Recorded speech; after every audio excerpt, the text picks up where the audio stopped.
Hola, ¿qué tal? Aquí estamos nuevamente para compartir la lección de esta semana, la lección número 13. Y llegamos al final de este trimestre. Y hemos casi estudiado todo el libro de Éxodo, ¿verdad? Y creemos que fue una experiencia maravillosa, extraordinaria, porque hemos aprendido tantas cosas. Bien, antes de iniciar, vamos a orar. Señor, le damos las gracias porque nos ha cuidado y nos ha bendecido. Gracias porque nos cuidó a lo largo de este trimestre y nos ha cuidado todos los días que nos ha dado de vida. Y le suplicamos que usted nos siga cuidando, que nos siga guiando, que nos siga instruyendo y utilizando de una manera extraordinaria para la honra y gloria de su nombre, Señor. Le invitamos para que usted nos dé sabiduría y podamos hablar de la última lección de este trimestre. Por favor, quédese con nosotros en el nombre de Jesús. Amén. Bien. El versículo para memorizar esta semana lo encontramos en el libro de Éxodo, capítulo 40, versículo 34 y versículo 38. Entonces la nube cubrió la tienda de reunión y la gloria del Señor llenó el santuario, porque la nube del Señor estaba de día sobre el santuario y el fuego estaba de noche a la vista de toda la casa de Israel en todas sus jornadas. Dios en ningún momento dejó de cuidar, proteger a su pueblo. Y esto es bueno, ¿no? A pesar de que nosotros podamos fallar y que podamos alejarnos de Dios, Él no se aleja. Sabes que una de las principales tareas del pueblo de Dios en el Antiguo Testamento y la nuestra es y será vivir en una estrecha relación con Dios.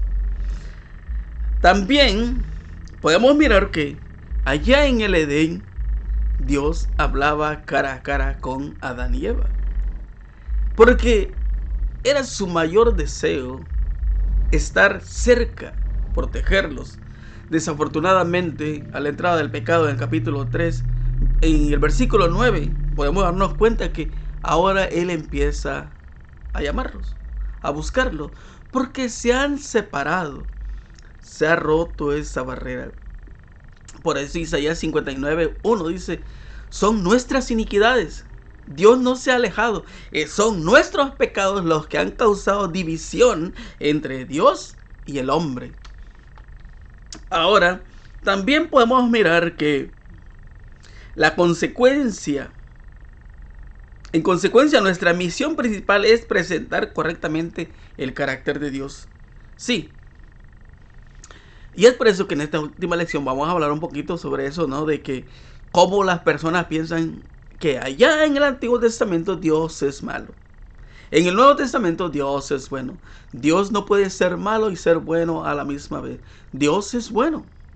Y podemos mirar en toda la Biblia que Dios es bueno. Simple y sencillamente que muchas personas murieron solamente porque no quisieron aceptarle, no quisieron obedecer. Ahora, al no obedecerle, pues Dios no puede obligarte a que tú le ames. Y es por eso que tú puedes verte ahí en el capítulo 4 que Caín empezó a correr, y se fue tan lejos. Y tú puedes ver también en Génesis 6, 7 y 8 que a pesar de que Noé predicó 120 años, la gente no quiso. Tú puedes ver que toda esta multitud de la cual hemos estado estudiando este trimestre, que salieron más de 600,000, y de esos 600,000 solo entraron 2 a la tierra prometida. No es que Dios haya sido malo, Dios es bueno, solamente que a veces la dureza de nuestro corazón es tan horrible. Y es por eso que el santuario demostró cuán cerca está Dios de la humanidad e ilustró la más grande e importante verdad, a saber, cómo salva a quienes acuden a Él con fe. Si tú tienes fe y crees en Él, no hay problema, te vas a salvar. Ahora, si no crees, Dios no puede hacer nada, lo hemos dicho. Algo importante que nosotros podamos mirar, que en Éxodo 35 Moisés convocó a toda la congregación de los hijos de Israel y les dijo: estas son las cosas que Jehová ha mandado que sean hechas. 6 días se trabajará, mas el día séptimo os será santo, día de reposo para Jehová. Cualquiera que en él hiciere trabajo alguno morirá. No encenderéis fuego en ninguna de vuestras moradas en el día de reposo. Ok. Se va a iniciar un trabajo, el trabajo más importante, podemos decirle así, porque se va a construir el santuario. Y él les dice: cuando llegue el sábado, la obra se tiene que detener, porque Dios conocía el corazón de estos seres humanos. Conoce tu corazón y conoce mi corazón, y sabe que nosotros nos gusta trabajar, nos gusta el dinero, ¿no? Y entonces ocurría lo mismo.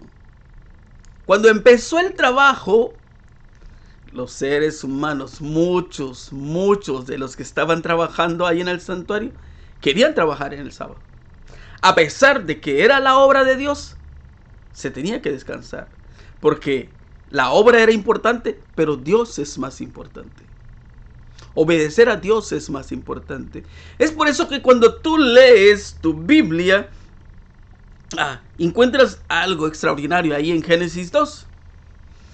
En Génesis 2, 1, 2 y 3. Y fueron pues acabados los cielos y la tierra y todo el ejército de ellos, y acabó Dios en el día séptimo la obra que hizo, y reposó el día séptimo de toda la obra que hizo. Y bendijo Dios el día séptimo y lo santificó, porque en él reposó toda la obra que había hecho en la creación. Y como nosotros hemos visto a través de este trimestre, que el sábado no se le dio a Moisés allá, se le dio a Adán y a Eva. Y porque algunos argumentan que se lo dio a los judíos, Adán no era judío, Abraham no era judío, no era israelita tampoco. ¿Me entiende? Además, los mandamientos ya estaban en el cielo, por eso nosotros sabemos que Lucifer pecó. Y eso es algo importante. Este día es especial porque Dios lo santificó. Lo hizo diferente, fue apartado para algo diferente, no es cualquier día, como muchas de las veces nosotros creemos y pensamos que podemos adorar a Dios en cualquier día. Puedes adorar, pero ese día es importante, el más importante de los otros días, porque ese día, como dice Marcos 2, 27 y 28, ese día es de Dios, no es tuyo ni mío. Y dice Isaías 58 que yo no puedo hacer lo que se me dé la gana, porque ese día todo lo que yo haga es para la honra y gloria de Dios solamente. También podemos mirar que el sábado de la iglesia del Antiguo Testamento transmite un mensaje múltiple. Su esencia puede ser resumida en 5 puntos cruciales que vamos a mirar. Dios es el creador. 2. El Mesías vendrá.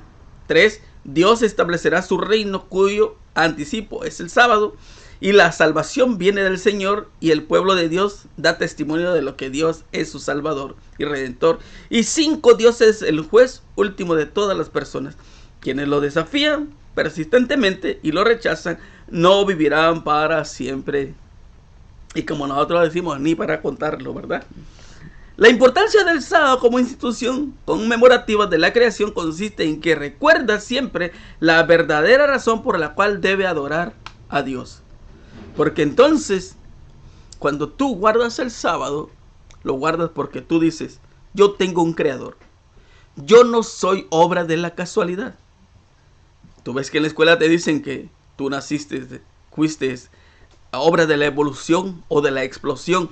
No, tú no eres obra de la casualidad, ni de la explosión, ni de la descendencia del mundo. Tú eres la creación de Dios. Por eso que tú piensas, ¿verdad? Tienes un corazón, porque Dios te hizo diferente. Te hizo a imagen de Él. Ahora, para muchas personas no tiene sentido. Pero ¿qué sentido tiene la vida si tú no tienes a Dios? ¿Te imaginas? Naces, creces, vives, mueres y se acabó. No, Dios te crió para que tú vivieras eternamente. Desafortunadamente, al entrar al pecado hubo muerte. Y a pesar de que hay muerte, Dios sigue siendo, mira esto, Dios sigue siendo aún el vencedor de la muerte. Porque un día, como dice también en 1 de Tesalonicenses capítulo 4, versículo 13 al 18, que un día cuando la trompeta suene y Cristo vuelva, los muertos en Cristo resucitarán. Esa es la importancia de obedecer. Y es por eso que nosotros no guardamos el sábado porque el sábado me va a salvar. Yo no guardo los mandamientos porque los mandamientos me van a salvar. Yo no voy a la iglesia porque la iglesia me va a salvar. El que me salva es Cristo. Solamente que yo tengo que obedecer a lo que Él dice. ¿Me entiendes? El sábado me hace recordar que tengo un Creador. Los mandamientos me hacen recordar que yo tengo a alguien que me ama y yo tengo que amar, que es a Dios y a mi prójimo. Si yo no tengo amor, no soy nada. Algo que podemos mirar también del capítulo 35, versículo 4 y capítulo 36, versículo 7. Y habló Moisés a toda la congregación de los hijos de Israel, diciendo: esto es lo que Jehová ha mandado. Y el versículo 7 del capítulo 36, pues tenían material abundante para hacer toda la obra y sobraba. ¿Sabes? Cuando Dios le dice a Moisés que Dios le muestra una revelación cómo quiere que lo construyan, y eso a veces nosotros lo podemos imaginar ahí, imaginar poquito nada más, pero yo creo que nuestra cabeza, nuestra mente no da para imaginarnos lo que realmente es el santuario. Él les dice: construyan. Y Moisés, cuando baja al pueblo, le dice: necesitamos estos materiales, traigan materiales. ¿Qué necesitamos? Oro, plata, bronce, púrpura, madera de acacia. Y empezaron a traer, hasta que Moisés le dijo: ¿sabe qué? Deténganse. Ya es mucho. ¿No era bueno eso? ¿No era bueno? Claro que es bueno. Cuando Dios te dice que necesita algo para la iglesia, es bueno. Mira, aquí nos dice más o menos los artículos. Trajeron oro, plata, bronce, lino fino, piedras preciosas, telas especiales, madera de acacia, aceite de oliva, especies y muchos otros artículos necesarios. La gente también donó su mano de obra, pues muchos objetos específicos del tabernáculo y su mobiliario debían ser elaborados mediante su trabajo artístico y diligente. Y ahora, ¿sabes cuál es lo más hermoso de todo esto? Es que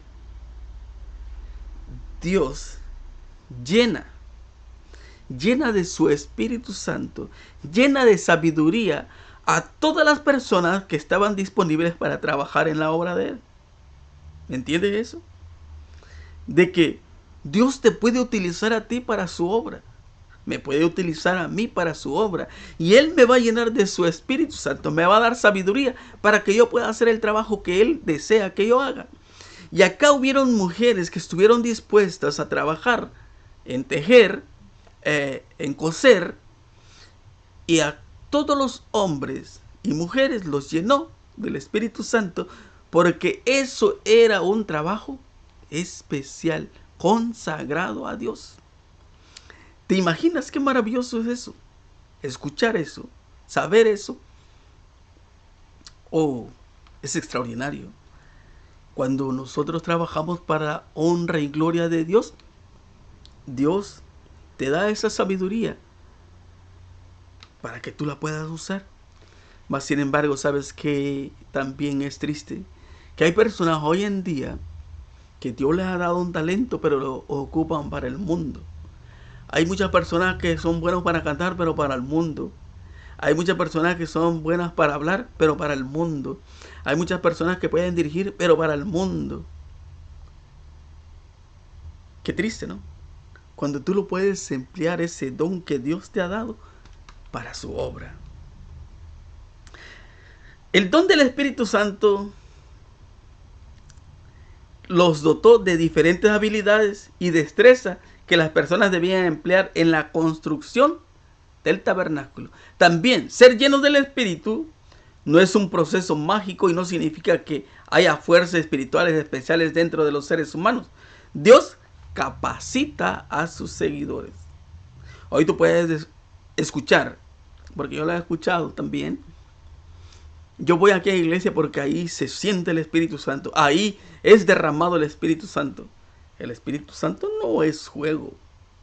Y tú le puedes dar orden. A Dios tú no le puedes ordenar lo que Él tiene que hacer. Tú y yo no somos nadie ante Dios. Y es por eso que muchas de las veces nos equivocamos. También en Galatas 5, 22 y 23. Mas el fruto del Espíritu es amor, gozo, paz, paciencia, benignidad, bondad, fe, mansedumbre, templanza. Contra tales cosas no hay ley. ¿Entiendes?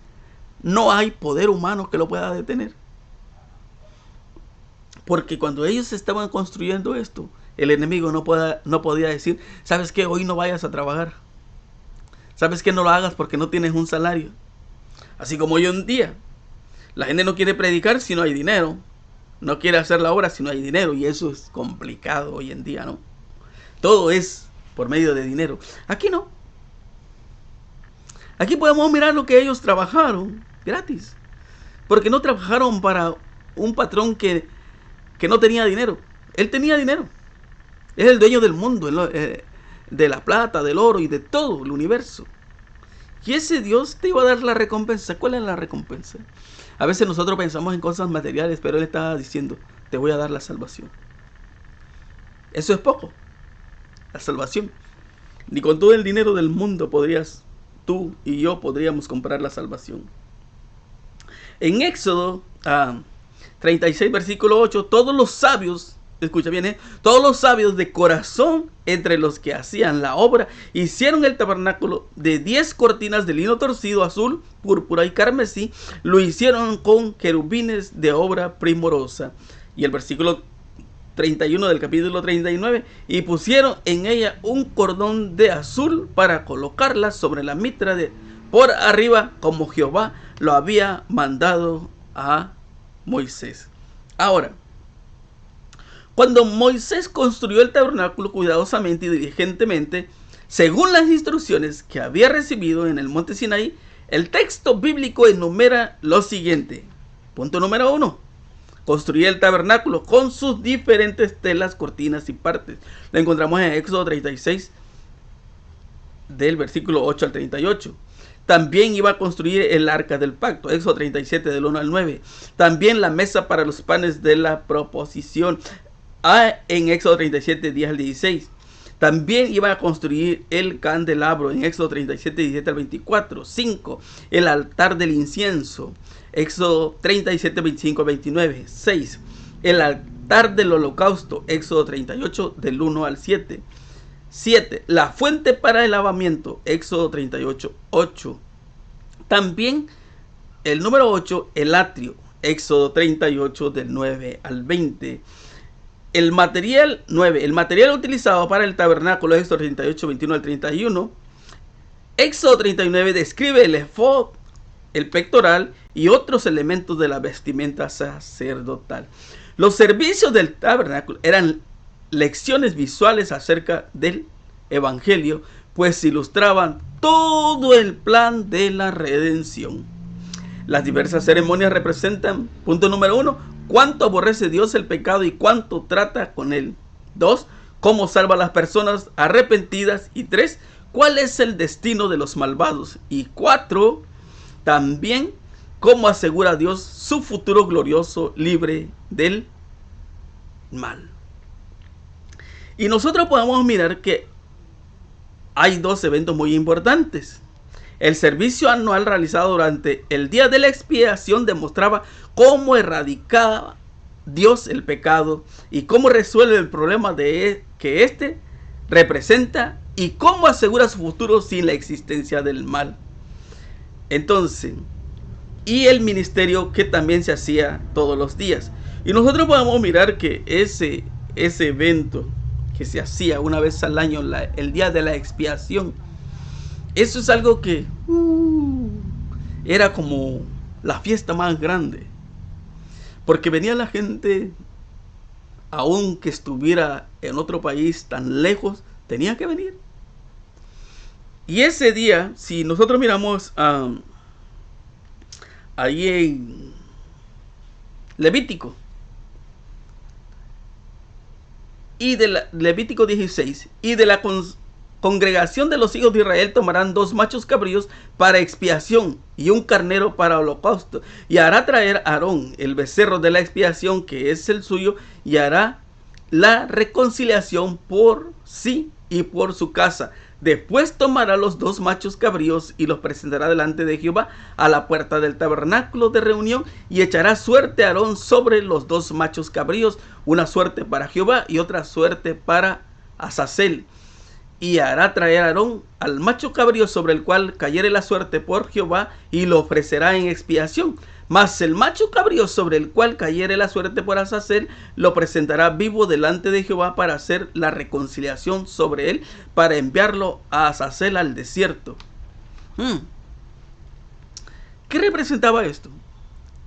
Se echaba la suerte y uno era sacrificado para Dios y el otro para Azazel, el diablo, el pecado. Y este lo tomaba un hombre y lo llevaba al desierto.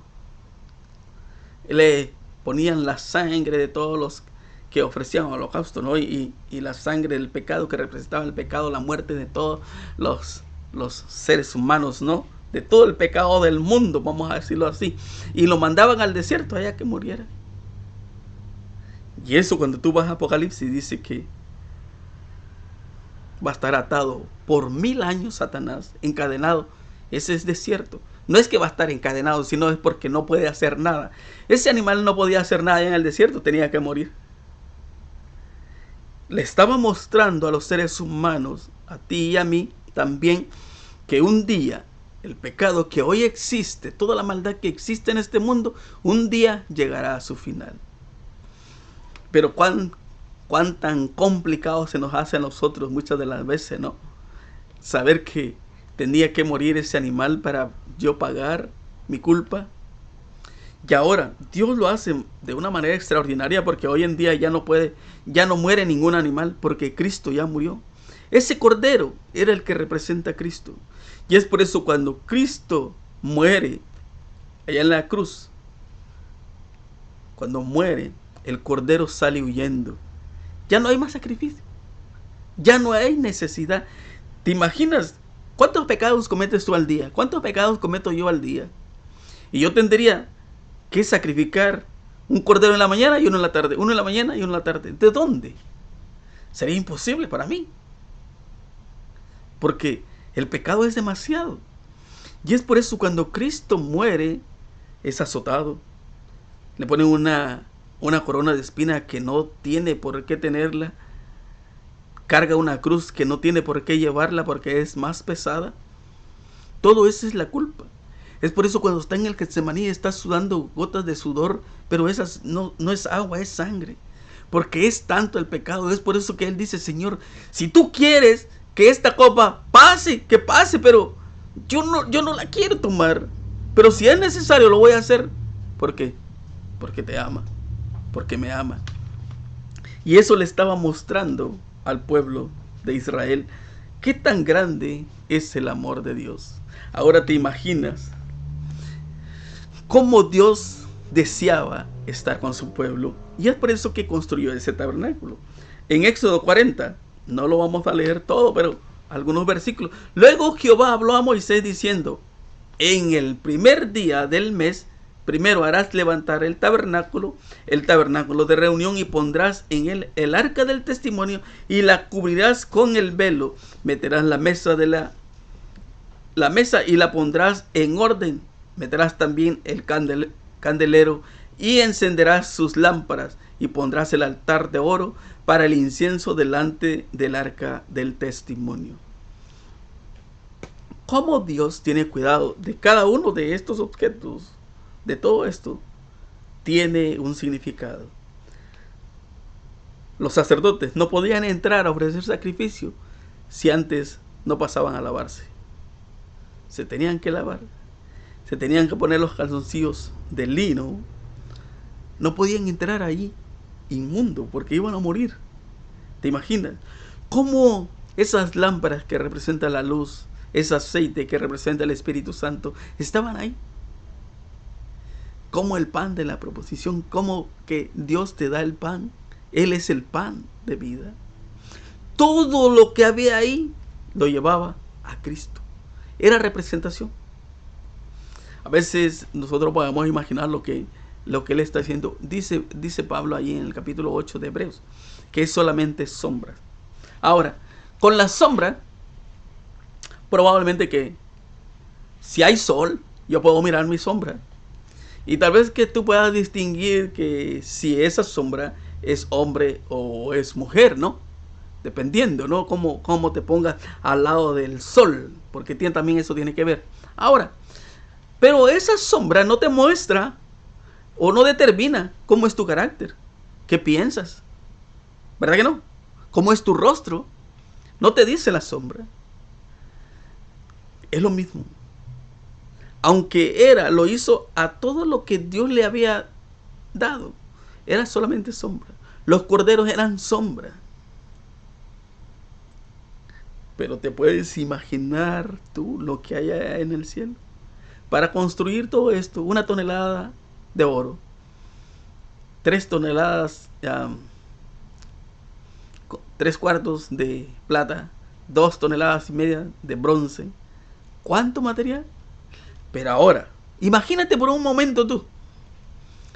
Las calles son de oro. ¿Cuánto oro hay ahí? ¿Te imaginas? El palacio es de oro. ¿Te imaginas? ¿Te puedes imaginar ese mar de cristal que dice Apocalipsis? ¿Y tú te puedes imaginar cuánto material hay ahí? O sea, por más que yo quisiera entenderlo, me es un poco complicado. Mi cabeza quizás no puede dar. Por más que me lo quiera imaginar. No sé si a ti te da para imaginarte lo hermoso que lo muestra Apocalipsis. Pero esto era para que ellos entendieran, para que nosotros entendieran que hay cosas mejores. Ese sacrificio de animalitos, hay cosas mejores, porque Cristo al morir es lo mejor. Porque Él me muestra ahora que Él me redime, que Él me ama, que Él quiere transformar mi vida. ¿Y qué es lo que tú deseas? Que Dios cambie tu vida. Que Dios te ilumine. Que Dios haga ese trabajo no ordinario, sino extraordinario en tu vida. A veces nosotros pensamos, ¿qué más? ¿Qué más toca hacer? Pues todo lo que toca hacer ya Dios lo hizo. También la gloria de Dios en su santidad, su carácter y su presencia amorosa, que es la bondad misma.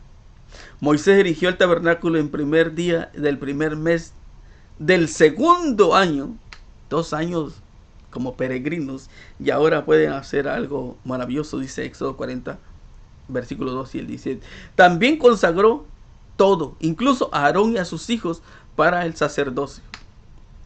¿Te imaginas? No es triste mirar hoy en día que cualquiera puede ser pastor, cualquiera dice ser pastor. ¿Sabes que esto es importante? Dice que eran ungidos. Eran ungidos por el poder del Espíritu Santo, porque predicar el Evangelio no es cosa nada más de hablar. Hablar de Dios es algo extraordinario. También con el aceite de la unción, y recorrió el lugar santísimo, el lugar santo y el atrio, dedicando solo al Señor. Mediante este proceso inauguró los servicios de todo el santuario. También afirma que en tres ocasiones que la obra de Dios estaba terminada. Uno, al final de la semana de la creación, Dios subraya la finalización de su obra. Y Él dice, todo es bueno en gran manera. ¿Verdad? Al terminar el tabernáculo, el texto bíblico declara, y así acabó Moisés la obra. Éxodo 40:33. También se expresa esta idea cuando Salomón terminó la obra del templo en Primera de Reyes 7:51. Esta conexión entre la creación y el santuario de Israel apuntan a la dimensión cósmica del momento en que el Señor morará con los redimidos en la nueva tierra, la nueva Jerusalén. El hecho de que Dios llegara al tabernáculo con su presencia, Éxodo 40:34, fue el gran clímax de los acontecimientos que comenzaron con el nacimiento de Moisés y continuaron con la derrota de los dioses egipcios durante las 10 plagas, con la huida de Egipto, con la derrota del ejército de Egipto y finalmente con la revelación de Dios en el monte Sinaí. Dios los había guiado por medio de la nube. Y aquí podían entender cómo Dios siempre los había protegido, los había cuidado, los había guiado. Y ahora quería estar tan cerca como fuese posible. Te pregunto a ti, ¿qué tan cerca estás de Dios? ¿Crees que estás cerca o muy cerca o estás lejos de Dios? ¿Qué tan cerca? A veces nosotros pensamos que estamos cerca de Dios, pero tu corazón, ¿dónde está tu corazón? ¿Qué tan cerca de Dios está tu corazón? Eso era importante para que el pueblo pudiera entender qué tan cerca estaban de Dios. No solamente es hablar, necesitamos que con nuestro diario vivir, con nuestra actitud. En San Juan 1:14, y aquel verbo fue hecho carne y habitó entre nosotros, y vimos su gloria, gloria como del unigénito del Padre, lleno de gracia y de verdad. Y es por eso que Jesús vino a morar a esa tierra, llena de maldad, llena de pecado, de sufrimiento, de muerte, de dolor. Sin embargo, Él lo dejó todo por amor a la humanidad. Pero qué triste, ¿no? A los suyos vino y los suyos no le recibieron. Y hoy en día sucede lo mismo. Hay muchas personas que te pueden hablar del evangelio y la gente dice, no tengo tiempo. Es como que te invitaran a hacer algo malo, ¿no? Pero yo estoy seguro que si te invitan a hacer algo malo, tú dices, sí, vamos mañana. O vamos ahora. Pero cuando te dicen, vamos a buscar a Dios, tú no quieres. Empiezas a mirar todos los defectos del ser humano. Tienes razón. Todo el que va a la iglesia, nadie es perfecto. Nadie es perfecto. El único que es perfecto es Dios. Nosotros vamos a la iglesia porque necesitamos de Dios. Y Dios sabía cuánta necesidad había en el mundo. Es por eso que Él vino a buscar y a salvar lo que se había perdido. Es por eso que cuando Adán y Eva pecaron, ellos se escondían. Y Él estaba diciendo, ¿dónde estás, Adán? ¿Dónde estás, Eva? Me escondí porque tuve miedo. Hiciste algo malo. Y ahora la gente empieza a correr. Y sigue corriendo. Yo no sé hasta cuándo. Pero un día tendrán que dejar de correr. Durante su encarnación, Jesús habitó con la humanidad. ¡Qué concesión tan insondable! El Dios eterno desciende hasta nosotros como uno de nosotros para asegurarnos que Él es el verdaderamente Emmanuel, Dios con nosotros. Y en Mateo 18:20, porque donde están 2 o 3 congregados en mi nombre, ahí estoy yo en medio de ellos. Dios sigue llamando, sigue buscando. Es por eso que Apocalipsis 3:20 dice, he aquí, yo estoy a la puerta y llamo. Y si alguno oye mi voz y abre la puerta, entraré a él y cenaré con él y él conmigo. Te pregunto, ¿cuántas veces Dios te ha llamado? ¿Cuántas veces Dios ha tocado a tu puerta? Yo sé que no es una. También sé que no son 2. Pero también sé que no son 3. Lo único que sé es que son muchas veces que te ha llamado. Él te está llamando. Él te está buscando. Él no va a entrar.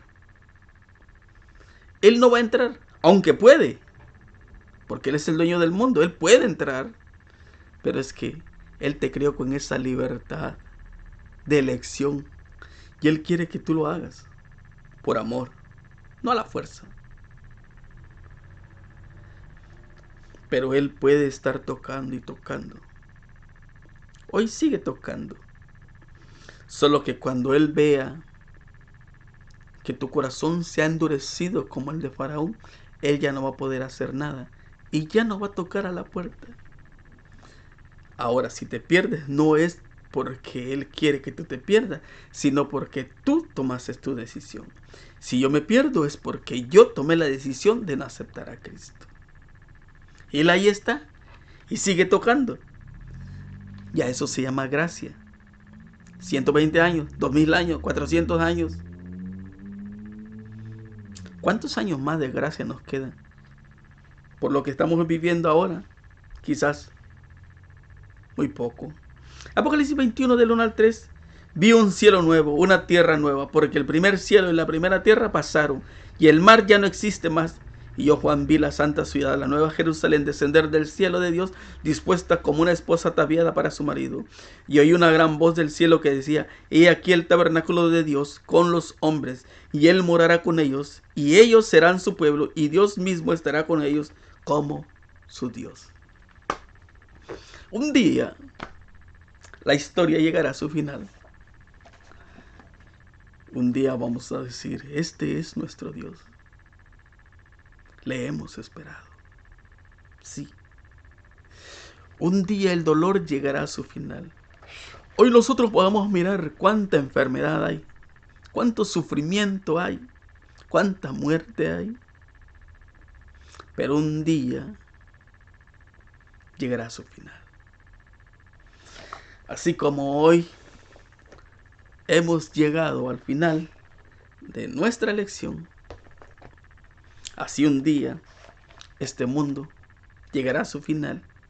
Y así también como nosotros la próxima semana empezamos un nuevo trimestre estudiando el libro de Josué, así también un día habrá algo nuevo para todo aquel que espere en Jehová.